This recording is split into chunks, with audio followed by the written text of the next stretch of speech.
Hello friends, আমি পায়েল সেন আর আপনারা দেখছেন আমার বাংলা ভাষার মাধ্যমে ফরাসি শিক্ষা চ্যানেলটি।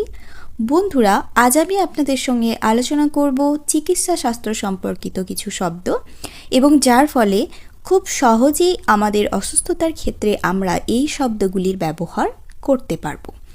প্রথমেই আমরা দেখব ডক্টর অর্থাৎ ডাক্তার, বন্দাজ অর্থাৎ ব্যান্ডেজ, গঁ অর্থাৎ গ্লাভস, প্লাত্র অর্থাৎ প্লাস্টার, ডক্টর, বন্দাজ, গঁ, প্লাত্র। বন্ধুরা, আমি শীতের পোশাক সম্পর্কিত ভিডিওতে যখন দে গঁ কথাটি ব্যবহার করেছিলাম সেক্ষেত্রে কিন্তু আমি হাত মোজার কথা বলেছিলাম এবং এই ক্ষেত্রেও অর্থাৎ গ্লাভসের ক্ষেত্রেও কিন্তু এই গঁ শব্দটি ব্যবহৃত হয়। ডক্টর, বন্দাজ, গঁ, প্লাত্র। এরপর আমরা দেখে নেব পরের শব্দগুলি। চলুন দেখে নিই। দুকোতর অর্থাৎ তুলা, ইউন ফার্মাসি অর্থাৎ একটি ফার্মাসি, ইউন ফার্মাসিয়ান অর্থাৎ একজন ফার্মাসিস্ট যিনি একজন মহিলা, ইউন থ্রোস দ্য সকোর অর্থাৎ ফার্স্ট এড বক্স যেখানে আমাদের বিভিন্ন ধরনীয় ফার্স্ট এড চিকিৎসার জিনিসপত্র থাকে, যেমন ধরুন তুলা, ব্যান্ডেজ, কাঁচি বা বিভিন্ন ধরনের কাটা ছেঁড়ার ঔষধ। দুকোতর অর্থাৎ তুলা, ইউন ফার্মাসি অর্থাৎ একটি ফার্মাসি, ইউন ফার্মাসিয়ান অর্থাৎ একটি ফার্মাসিস্ট যিনি একজন মহিলা, ইউন থ্রোস দ্য সকোর অর্থাৎ ফার্স্ট এড বক্স। এরপর আমরা দেখে নেব পরের শব্দগুলি। এর পরের অংশে আমরা দেখব মাস্ক অর্থাৎ একটি মাস্ক, ইউন ব্লুজ অর্থাৎ এই ধরনের সাদা ড্রেসটিকে বলা হয় ব্লুজ, ইউন সার্লোত অর্থাৎ ডাক্তার বা নার্সরা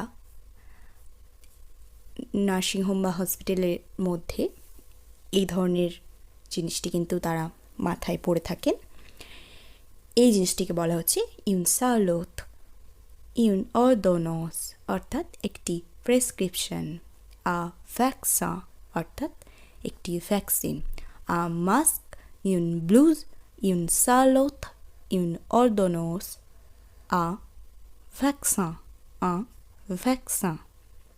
এরপরে আমরা দেখে নেব এর পরের অংশটি এবং আপনারা যখন এই শব্দগুলি পড়বেন অবশ্যই পাশের ছবিটির দিকে খুব মনোযোগ সহকারে একটু দেখবেন, তাহলে খুব সহজেই মনে রাখতে পারবেন এবং বুঝতে পারবেন কোন জিনিসটিকে আমি এখানে উল্লেখ করছি। এরপর আমরা দেখে নেব পরের শব্দগুলি। চলুন দেখে নিই। সোহাঙ্গ অর্থাৎ সিরিঞ্জ, স্টেথোস্কোপ অর্থাৎ স্টেথোস্কোপ যেটার ব্যবহার ডাক্তারেরা করে থাকেন, থার্মোমিটার অর্থাৎ থার্মোমিটার, বেকি এটার ব্যবহার আমরা সাধারণত দেখে থাকি কারোর পা ভেঙে গেলে বা পায়ে আঘাত লাগলে বা অনেক সময় কোনো সমস্যা দেখা দিলে কোমরে বা পায়ে বা হাতেও অনেক সময় সমস্যা হলে এই ধরনের ক্রাচের ব্যবহার তারা করে থাকেন, এই জিনিসটিকে বলা হয় বেকি। সুহ্যাঙ্গ, স্টেথোস্কোপ, থার্মোমিটার, বেকি।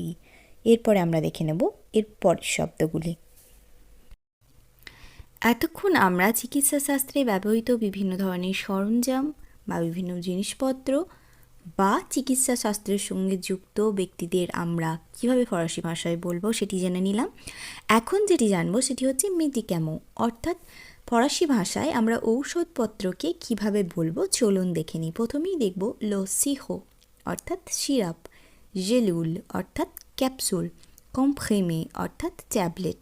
জেলুল এবং কমপ্রেমের মধ্যে একটি পার্থক্য আছে, সেটা আপনারা খুব ভালোভাবে লক্ষ্য করুন, তাহলেই বুঝতে পারবেন ছবিটি। সাধারণত গ্যাস বা অম্বলের ক্ষেত্রে আমরা জেলুল অর্থাৎ এই ধরনের ক্যাপসুলে ব্যবহার করে থাকি এবং কমপ্রেমে অর্থাৎ এই ধরনের ট্যাবলেটের ব্যবহার আমরা বিভিন্ন ধরনের ব্যথার ঔষধ বা ধরুন জ্বরের ঔষধ সেই ক্ষেত্রে কিন্তু এই ট্যাবলেটে ব্যবহার করে থাকি।